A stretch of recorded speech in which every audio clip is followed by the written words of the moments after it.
Hi, I'm Angie Miller with the National Academy of Sports Medicine. Do you take people personally? Does it add to your stress? Today, I want to share part 2 of my series on taking people personally. In case you missed it, I shared 4 reasons why we take them personally in my first video. And today, I have 5 ways to help us stop. Remember, the problem with taking people personally is that it's emotionally exhausting to give time and energy to something we can't control, which is other people.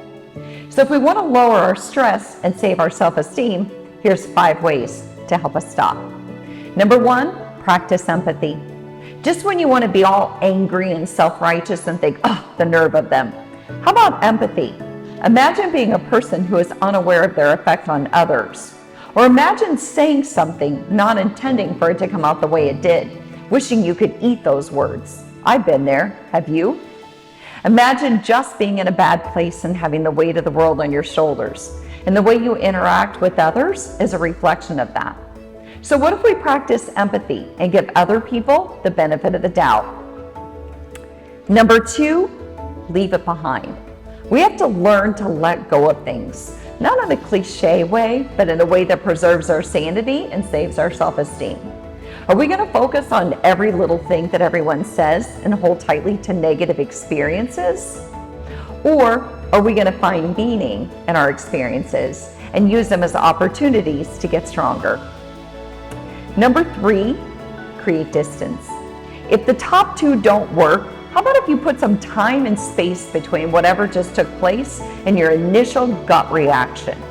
Breathe, check in, and remind yourself that people only have as much power as we give them. So do we want to waste emotional time and energy on something that can't be unsaid?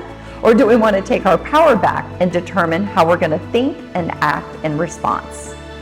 Number 4, come back later. So after we've created distance, we can come back if it's worth it. If we do this via email or text, I would use what I call the 24-hour rule. Write it out, but don't send it. And 24 hours from now, if you still feel that strongly, then it's probably safe to send. But if you can, do this in person. The goal is that now you'll have your emotions in check. You could talk to the other person, let them know how you feel, and give them a chance to explain. Be prepared to listen, because it might be something constructive that you can learn from. But either way, you got to speak your mind, and that's peace of mind.